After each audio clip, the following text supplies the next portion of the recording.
Le pouvoir de la langue. Jour 2.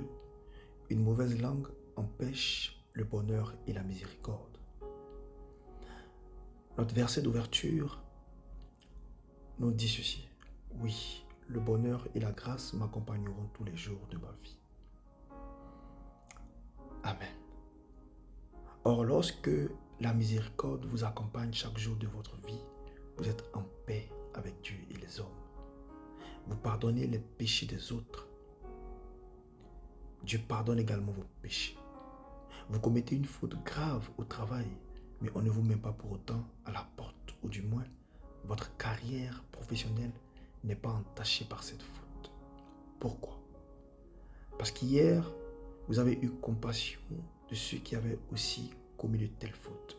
Par conséquent, le bonheur et la miséricorde vous accompagnent au jour de la détresse.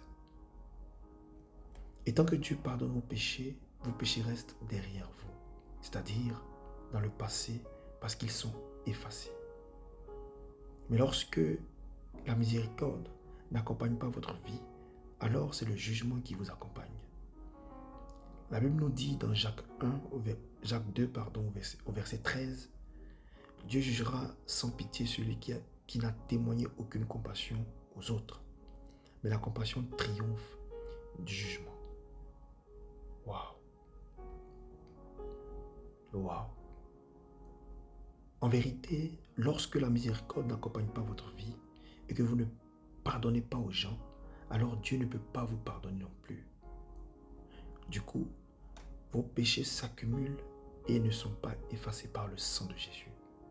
Or, la présence du péché attire naturellement la mort, c'est-à-dire les maladies, les tourments, les douleurs, les malheurs, etc., etc.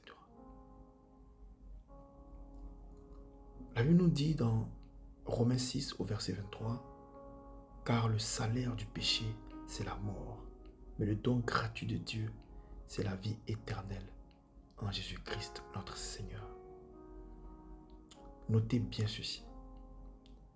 De même que les déchets, les excréments attirent les mouches et les vers, la présence du péché attire les démons et la mort dans notre vie.